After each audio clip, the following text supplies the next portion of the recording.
America in the 1930s was a land of contrasts. On the streets of New York, the unemployed stood in long lines for soup, while in the skies above Seattle, the future was already being born.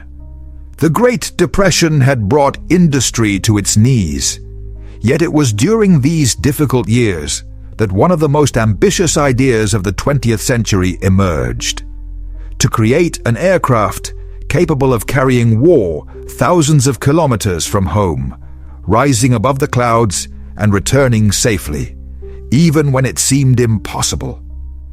It all began with a challenge issued by the U.S. Army Air Corps.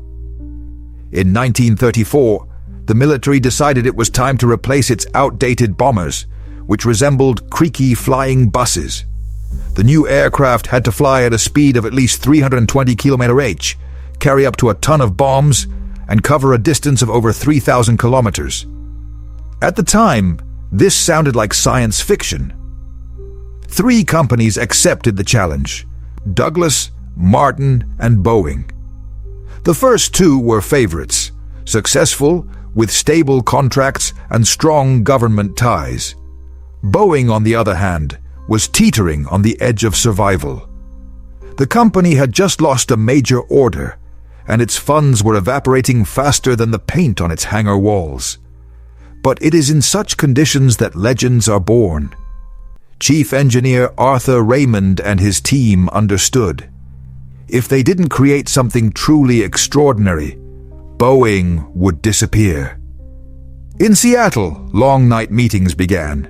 Arguments lasted until dawn, and sketches were literally drawn on napkins and newspaper margins. From this mix of desperation and inspiration, Project Model 299 was born. Raymond once said, "If we are to lose, let us lose with an aircraft that is decades ahead of its time." And the engineers took this challenge as a personal vow. Model 299 looked like a visitor from the future.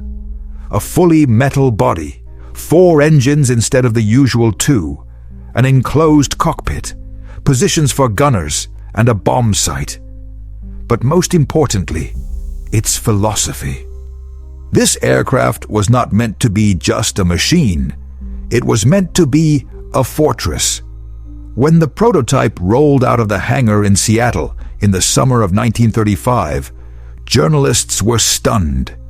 One of them, a reporter from the Seattle Times, whispered, "This is not an airplane. This is a flying fortress." And thus, the name that would change history was born: Flying Fortress. The aircraft was armed with machine guns mounted in all directions. It seemed capable of firing in virtually any direction, defending itself like a knight clad in steel, with guns instead of armor. Military observers at McCord Field shook their heads skeptically. Too complex, too heavy, too expensive. But when the machine took to the sky, doubts vanished. Pilot Eddie Allen took the controls. The 4 engines roared, and the air filled with the vibration of power. Model 299 rose smoothly, confidently, as if born to fly. It flew faster and higher than even its creators had expected. The first tests were a resounding success.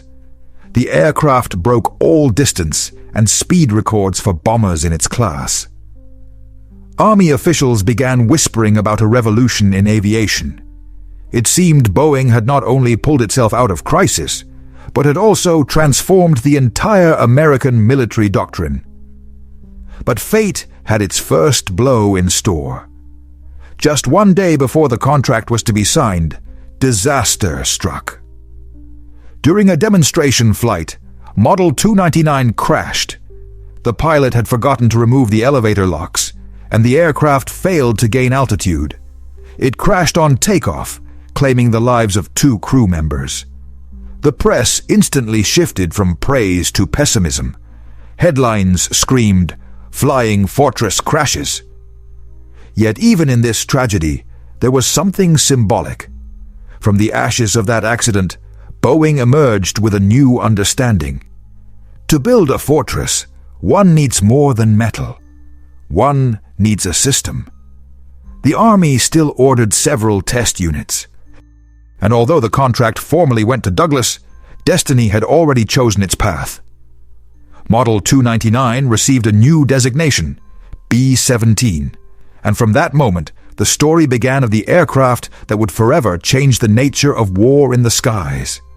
Autumn 1935. Wright Field Air Base, Ohio. Tension hung in the air. Senior officers of the U.S. Army Air Corps had gathered to witness which bomber would become the face of future wars. The Douglas DB-1, Martin 146, and Boeing Model 299. 3 competitors, 3 dreams, 3 different visions of what aerial power should look like. Boeing appeared to be the front-runner. It was faster, flew higher, and could carry more bombs than any of its rivals. In the eyes of the military officers standing by the runway, the sky reflected hope.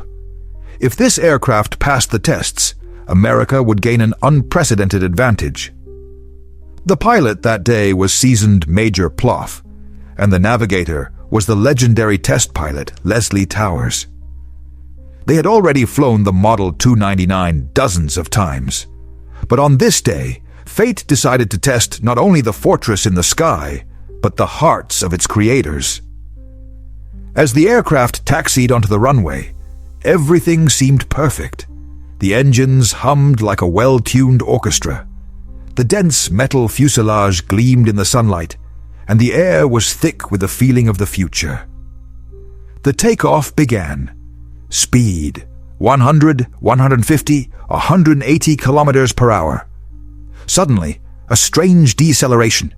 The aircraft barely lifted its nose, wavered, and as if drained of strength, crashed into the ground. Flames engulfed the fuselage. Engineers, officers, journalists, all rushed to the crash site.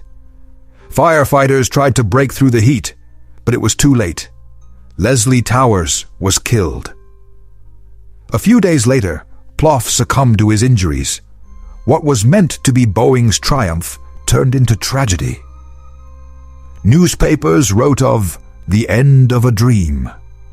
The military immediately suspended the contract. Competitors celebrated. But Boeing's engineers did not give up. Arthur Raymond and his team conducted a meticulous investigation. It turned out the cause of the crash wasn't the design, the engines, or the aerodynamics. The pilot had simply forgotten to remove the elevator locks. A human error, but a fatal one. It was then that Boeing invented something that would later transform not only aviation, but the entire concept of flight safety, the pilot checklist. A paper sheet with items to be completed before takeoff. Fuel, flaps, locks, controls. A simple idea born from tragedy. Today, every pilot in the world uses this system. Defeat became the source of revolution. The Army could not ignore the power of Boeing's machine. Despite losing the contract, the company received a small consolation order, just 13 units for testing. It seemed like a drop in the ocean, but from those 13 aircraft grew an entire generation of bombers that would soon be called Flying Cities of Death. Over the following years, Boeing engineers refined the design, reinforced the armor, reshaped the wings, increased the number of machine guns, and improved radio communication. Each new version was a step forward, from the YB-17 to the B-17B. Regular test flights began across American skies. The aircraft flew at altitudes of 10,000 meters, where the air was thin as ice. Pilots complained of cold, frozen cockpits and vibrations, but each time they landed, they admitted, "We've never seen anything like this. It's as if the plane is alive." Meanwhile, a storm was brewing in Europe. Germany was rising from the ashes of its World War I defeat. Posters featured a man with a mustache and a fanatical gaze, Adolf Hitler. His engineers were building the Stuka, Messerschmitt, Heinkel, and no one doubted anymore. a new war was only a matter of time. Americans watched from across the ocean, but understood. When the thunder strikes, they would need to respond swiftly, precisely, from afar. And then they remembered the B-17. It was during these years that a new concept was born: strategic bombing. The idea was not merely to support ground troops, but to destroy the enemy's infrastructure, factories, bridges, railways. And for that, they needed an aircraft capable of reaching the target, unleashing its payload, and returning, despite fire, cold, and distance. The B-17 was the perfect candidate. When war erupted in Europe, the Americans already had a concept and a machine ready to bring it to life. But the United States remained on the sidelines, for now.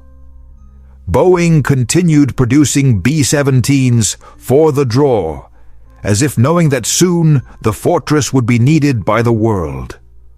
And that moment came on the morning of December 7th, 1941. Pearl Harbor, December 7th, 1941. The Pacific Ocean, Oahu Island. The morning began peacefully. Blue skies, palm trees, sunshine, and lazy seagulls drifting above the bay. American sailors sipped coffee, unaware that within minutes the sky would collapse upon them. At Pearl Harbor, preparations were underway to receive a shipment of the newest aircraft, the B-17 Flying Fortress. Several planes were en route from the mainland to Hawaii, continuing on to the Philippines. The pilots carried not weapons, but fuel and hope. At that time, America still did not consider itself a nation at war. Then the sky began to roar. Hundreds of dots appeared on the horizon. At first, they were mistaken for friendly aircraft. After all, the arrival of the B-17s was expected. But within seconds, the silence was shattered by the shrieks of diving Zeros, and the sky over Pearl Harbor turned into a storm of steel and fire. The Japanese Air Force attacked with such precision, it seemed as though fate itself was guiding their controls. When the first explosions thundered over the battleships Arizona and Oklahoma, the approaching American pilots had no idea what was happening. Their aircraft were unarmed. They had no ammunition, no defense, only empty skies and terror beneath their wings. One of the pilots, Robert H. Richardson, later wrote, "We thought it was a drill. Then we saw the explosions. Then people jumping into the sea. That's when we understood the war had already begun and we were in it, whether we wanted to be or not." Several B-17s managed to land under fire. One touched down on a vacant lot, another on a highway, and one more on a bomb-riddled runway. Despite the chaos, most of the aircraft survived. This became the first trial of the Fortress, and it passed. Pearl Harbor became a symbol of defeat, but it was on this day that America awoke. The next day, Congress declared war on Japan. 3 days later, on Germany. The world had plunged fully into fire. The war demanded not just revenge from the United States, but a systematic technological response. That response came in the form of the Flying Fortresses.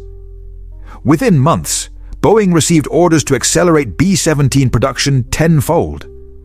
Factories in Seattle and Wichita operated non-stop. On the assembly lines stood not only men, but women. The future Rosie the Riveters, symbols of a new industrial army. Hundreds, then thousands of fortresses took to the skies. Each aircraft was assembled like a work of art. Control levers were checked by hand, fuselage seams inspected under spotlights. Names began to appear on the sides of the new planes: Memphis Belle, Hell's Angels, Ye Old Pub. Each bomber became not just a machine, but a personality. The B-17 was not built for defense. It was built for retribution. It could fly at altitudes unreachable by anti-aircraft guns and strike targets far beyond the front lines. But most importantly, it could return. Stories of fortresses returning with shredded wings, missing engines, and scorched cockpits became legends. One such aircraft, hit more than 600 times, still managed to reach base. When it was photographed, engineers couldn't believe it. It shouldn't have been able to fly, but it still flew. Thus was born the reputation of the B-17, the plane that doesn't die. Meanwhile, the strategy of war was changing. Europe groaned under the blows of the Luftwaffe, and Britain, having endured the Battle of Britain, stood as the lone island of resistance. It was from there that a new phase began, retaliatory raids on Germany, and at the center of these strikes were the American B-17s. Flying fortresses formed massive squadrons that rose into the sky like silver flocks. Their route led to the very heart of the Reich, Berlin. Where once Hitler's legions had marched, now thundered a rain of steel. But first, they had to get there. German fighters, Messerschmitt Bf 109s and Focke-Wulf 190s, awaited them in the skies like hawks circling their prey. Every mission was a gamble with death. Every bomber carried not just bombs, but belief that surviving this day meant contributing a small part to ending the war. Thus began a new era, the era of strategic aviation, where wars were won not only by tanks and soldiers, but by machines flying above the clouds. 1942. Britain, Bassingbourn Airfield. The morning smelled of kerosene, wet grass, and fear. Along the concrete runways stood rows of new machines, shiny, massive, with white stars on their wings. Their engines rumbled low and deep, as if each fortress breathed in unison with the others. These aircraft were not just machines, they were symbols of resolve. America, still recovering from the blow of Pearl Harbor, was preparing to repay its debt, not out of hatred, but from the conviction that evil must not go unanswered. Thus began the campaign of strategic bombing against Germany. The targets, factories, ports, railway junctions, fuel depots, cities, everything that fed the war machine of the Third Reich.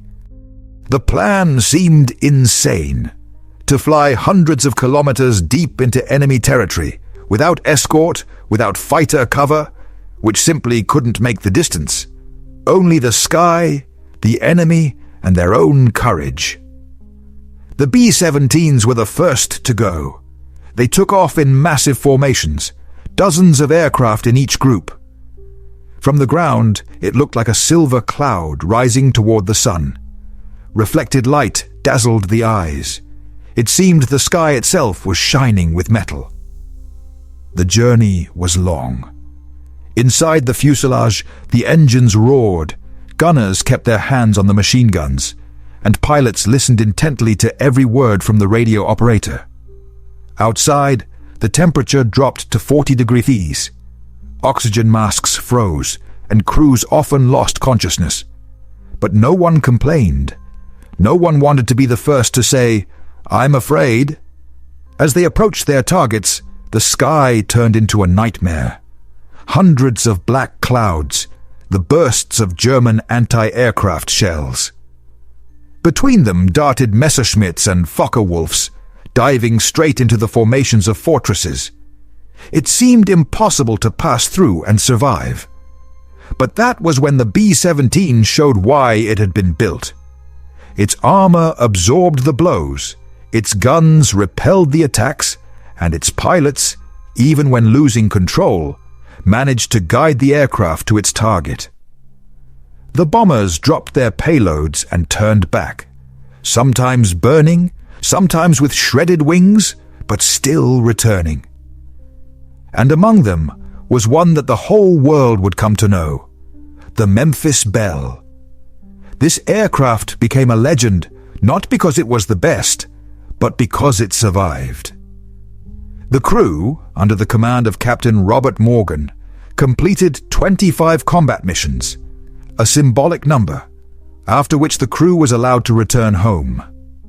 No other B-17 had achieved that at the time.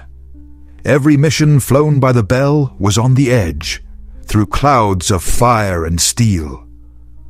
Once, a bomb exploded directly beneath them, flipping the aircraft upside down. Another time, a shell pierced the tail section and lodged in the floor, but didn't detonate. When the Memphis Belle landed in England after its 25th mission, hundreds of people stood on the airfield. Some cried, some applauded, and some simply watched in silence, understanding that this was not just an airplane. It was proof that even in hell, one can survive if they believe in the sky. Photos of the Belle spread across America. Its image became iconic, and the aircraft itself, the star of a documentary filmed right on the front lines. And although the war continued, from that moment on, people began to believe that victory was possible. The B-17 had proven strategic aviation was not a theory. It was a real force, capable of paralyzing the enemy's industry. But success came at a price. 1 in 3 crews did not return. Each mission meant dozens of young faces disappearing into the smoke over Europe. And yet, despite the fear, the cold, and the losses, new crews climbed into their fortresses and flew again. Because now, the war depended on them. With each passing month, the sky filled with more silver. Boeing's factories worked around the clock. At one of them, a sign appeared. Every rivet, every bolt, is a chance that someone will come home. The B-17 became more than a weapon. It became a bridge between courage and science, a symbol of how engineering can become a form of bravery. But a new challenge lay ahead. While the fortresses were pounding German factories, their successor appeared on the horizon, the B-24 Liberator. And soon after, a giant that would redefine the very nature of aerial warfare. But before the B-29 soared over Japan, the B-17 had already written its name into eternity. Winter 1943. Europe was drowning in grey smoke. And it wasn't fog, it was the breath of war. Beneath this sky, where day and night were no longer distinguishable, began one of the most grand and terrifying campaigns in aviation history, the air war over Germany. American B-17 flying fortresses and British Lancasters were no longer just bombing targets. They were creating a strategic hurricane, methodically tearing out the enemy's heart. Factories, oil refineries, railway junctions, workshops, everything that fed the Third Reich was to vanish under a hail of bombs. But the road to Berlin was not just a path. It was a trail through hell. In early 1943, the Americans launched Operation Point Blank, a series of raids on Germany's industrial centers. The primary goal, to paralyze the Luftwaffe's aircraft production and destroy its infrastructure. But reaching those targets meant flying hundreds of kilometers under the crosshairs of Germany's best aces. The B-17s flew in formation like a living organism. Lead groups flew in front, flank protection on the sides, and defensive positions at the rear. Every gunner knew, if you drift out of formation, you become easy prey. Hundreds of machine guns thundered in sync, creating a wall of metal above the clouds. German pilots called it flying hell. One of them, Günther Rahl, recalled, "When you entered a B-17 formation, it felt like every inch of the sky was shooting at you. It was a sky that killed." August 17, 1943. Operation Schweinfurt-Regensburg. Two massive waves of B-17s lifted off from airfields in Britain. Their mission? To destroy ball-bearing factories and aircraft plants, without which German planes could not fly. The flight lasted nearly 8 hours. At first, everything went according to plan. But over Germany, they were met not by clouds, but by thousands of tracer rounds. The Luftwaffe scrambled everything it had. Attacks came in waves from the front and below, as if the sky itself had turned into the jaws of a monster. B-17s lost engines, caught fire, but kept flying. Those unable to stay in formation were consumed by flames. Half of the aircraft did not return, but the rest reached their targets, dropped their bombs, and against all odds made it home. One surviving pilot said, "I saw the sky turn black, not from smoke, but from the shadows of planes that are no longer there." Winter 1944. The target, Berlin. No city was defended more fiercely. German radar detected the fortresses hundreds of kilometers away, and the sky was thick with anti-aircraft batteries. Every mission there was nearly suicidal. But the order was clear. Berlin must feel that the war had reached it. When the first waves of B-17s crossed the Reich's border, the Luftwaffe launched everything that could fly. Hundreds of fighters attacked from all directions.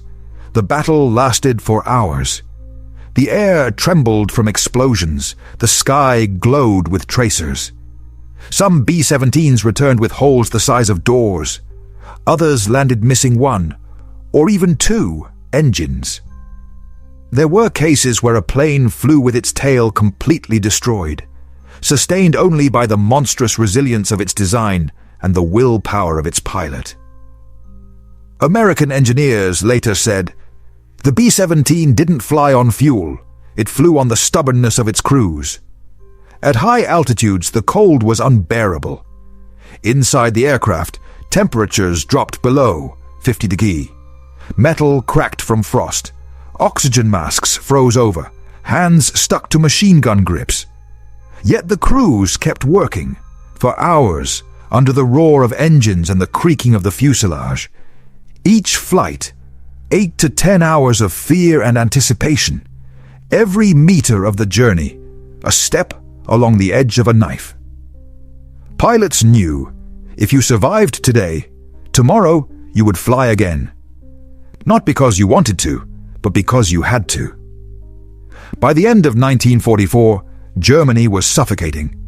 The bombings had destroyed major factories, disrupted fuel supplies, and annihilated railway junctions.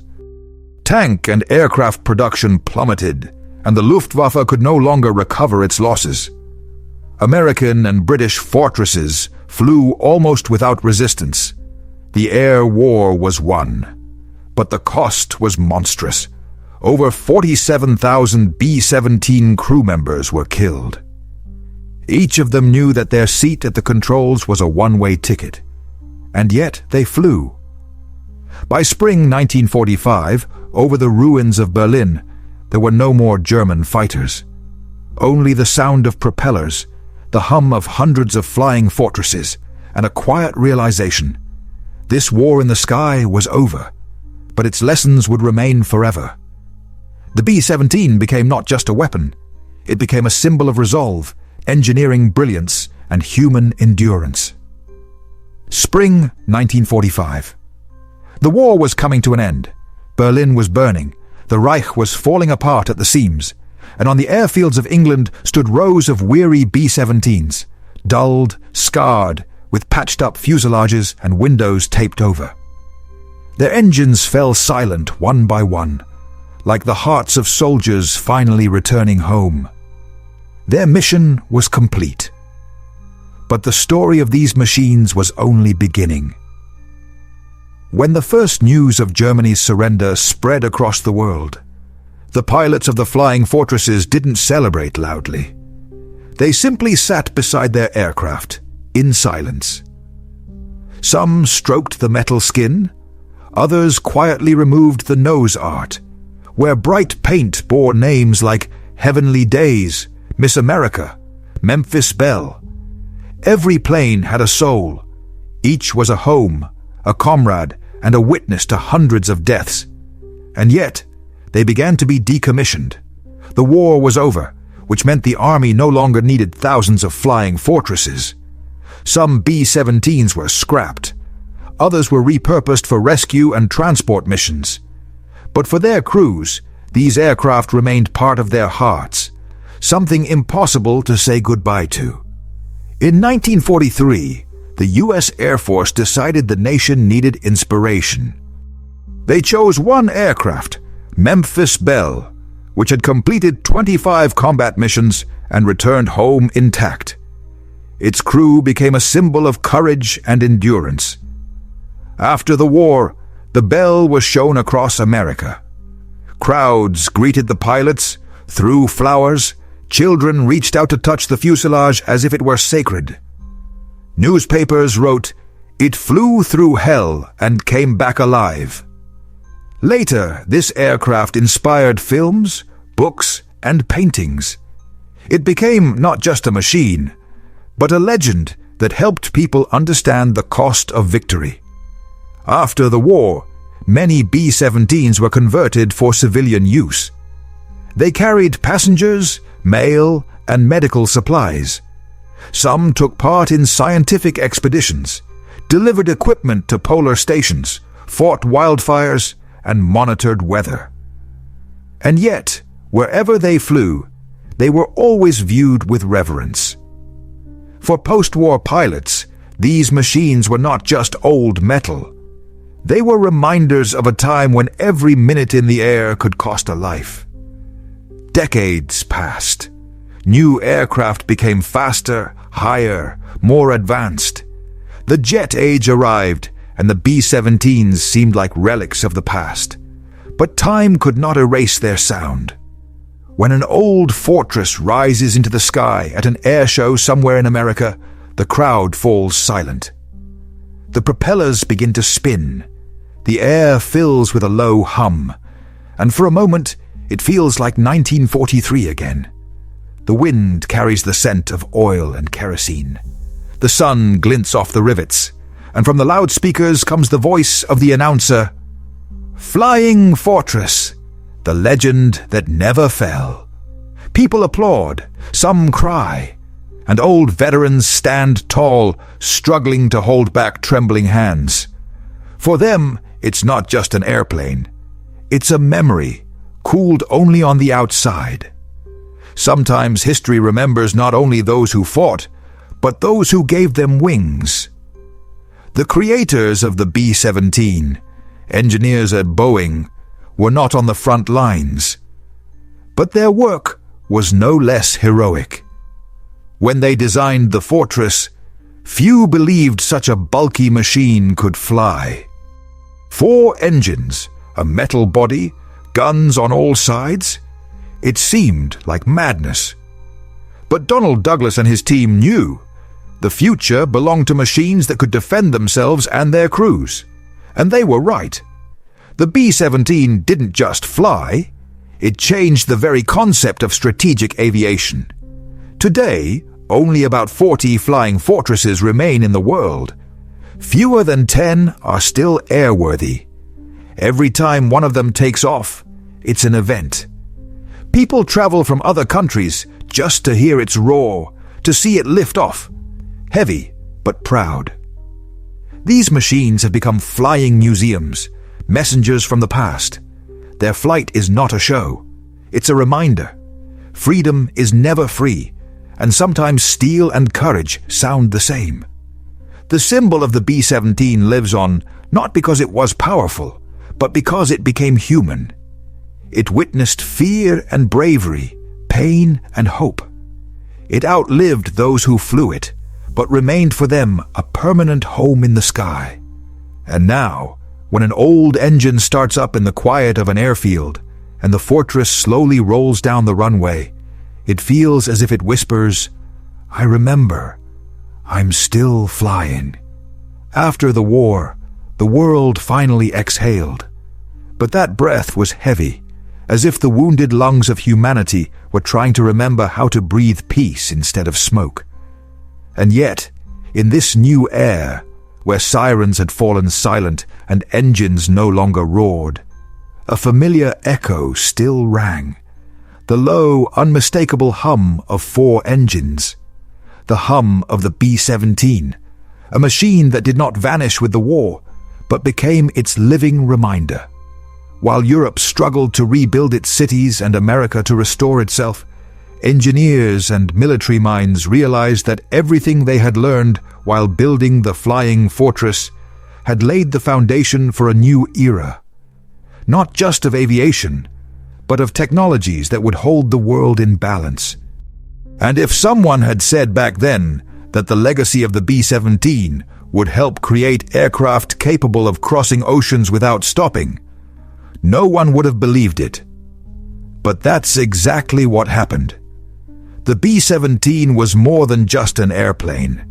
It was a school. From its design, from the experience of combat missions and countless reports, emerged ideas that formed the basis of the B-29 Superfortress, then the B-52 Stratofortress, and later the modern giants like the Boeing 747. Every new aircraft carried something of that original fortress, a sense of weight balance, calculations of stability, and the understanding that even the heaviest machine can fly if it's built with heart. Years later, Boeing engineers admitted, when they were designing the first jetliners, old B-17 blueprints still hung in the workshops. Not as instructions, but as reminders of where belief in the impossible had begun. The world gradually forgot the sound of sirens, but not the sound of propellers.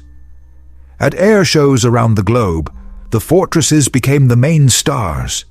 They were restored, repainted, returned to flight. And every time a heavy machine with World War II emblems rose under an old sky, people lifted their heads. Elderly men in Allied uniforms stood still. Women wiped away tears. Children asked, "Is it real? Did it fight?" And the answer was always the same. Yes, and it survived. Because the Flying Fortress became a living symbol of survival, not just of the aircraft, but of the human spirit.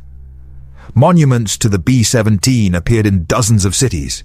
Some stand on pedestals, others in museums, and a few still fly. One of them, Sally B, still takes to the skies over England, participating in memorial flights.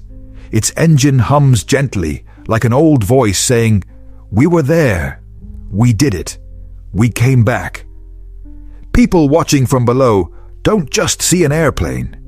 They see the face of an era, when engineering was an act of faith, and steel was the embodiment of courage. Historians often say the B-17 didn't win the war. And that's true. The war was won by millions, on land, at sea, and in the air. But the B-17 did something greater. It taught people to believe that the sky could be conquered. Every mission flown by these machines was a step from chaos to control, from despair to hope. When the first fortresses lifted off from British airfields, the world trembled. When the last ones landed in the spring of 1945, the world already knew it could survive. More than 80 years have passed. Today, somewhere in the American sky, an old B-17 rolls onto the runway again. The sun dances on its metal wings. The air vibrates with the roar of its engines. It lifts off heavily, gains altitude, and the shadows of the past seem to come alive once more. On board, not soldiers, just people, descendants of those who once fought, those who want to hear how history sounds when it's not written in ink, but in metal and wind. The aircraft disappears into the clouds, and on the ground someone whispers, "Listen, do you hear it? That's history flying." And maybe that is true immortality, not in books, not in museums, but in sound, in flight, in that moment when the sky remembers. After the war, there was no family in America untouched by aviation. Some had lost sons in the skies over Germany, some had built airplanes, and others had simply stood on the ground, gazing into the clouds, trying to imagine where their loved ones might now be flying. And when the dust of war finally settled, what remained in people was not only pain, but a longing for the sky. A world that had endured destruction began to look upward, not with fear, but with hope. The sky no longer seemed a place of death. It became a symbol of freedom, and in this new belief, the Flying Fortress once again led the way. The B-17 inspired an entire generation of young engineers and pilots. Boys who had built wooden model airplanes during the war now dreamed of designing their own. They enrolled in universities, joined flight schools, created their first aircraft models and jet engines. Newspapers wrote about the generation of wings. Young people raised under the hum of engines. Many of them said, "We want to fly because our fathers flew fortresses." From this dream, a new American aviation was born. B-17 pilots became the first instructors of civilian aviators. Those who had fought now taught others how to fly, not for victory, but for life. From former Boeing military engineers came the designers who built jetliners and made the sky accessible to everyone. It can be said that every passenger plane flying over the ocean today is a descendant of the B-17. In its contours, in its strength, in its navigation systems, lives the memory of that machine that once returned home with bullet-riddled wings, but never fell. Meanwhile, in film and art, the Flying Fortress became a symbol of courage and unity. Movies, books, and documentaries portrayed not just the aircraft, but the people, the crew, where the mechanic, gunner, pilot, and radio operator were one family. From these stories emerged the image of the Dream Team, where each person was responsible for the other. Young people, inspired by these tales, reached not only for the sky, but for the idea that great things are achieved not alone, but shoulder to shoulder. Thus, the Fortress became not just an airplane, but a symbol of the American dream of flying together. Then came the festivals of the sky, the first air shows, where old B-17s rose into the air alongside jet aircraft, became national events. Veterans who had remained silent for decades suddenly began to speak, not about death, but about life, about sharing the last cup of coffee before a mission, about laughing at fear, about listening to music through radio headsets to drown out the roar of the wind. And in their voices was not sorrow, but quiet strength. That strength was passed on to the young. Today, American flight academies uphold a tradition. Before their first flight, every cadet walks through a memorial hall where a photograph of the Flying Fortress hangs. Beneath it, a caption reads, "Those who flew before you made the sky safe. Now it's your turn to protect it." These are not just words. They are a promise passed through generations. But perhaps the most remarkable legacy of the Fortress is not in metal, not in textbooks, but in people. Descendants of pilots, mechanics, and engineers still gather at annual reunions, where the sounds of old songs bring back memories of their heroes. And among the conversations, someone always says, "When I see a B-17, I feel like my father is beside me again." These words are simple, but within them lies the entire meaning of why flying fortresses were built. They were not made for war. They were made to come home. And when another fortress climbs into the sky, drawing eyes upward, one can notice a strange detail. Even the most modern aircraft seemed to fall silent beside it. Because the sky still remembers who came first, who taught humanity not to fall, even when the weight was unbearable.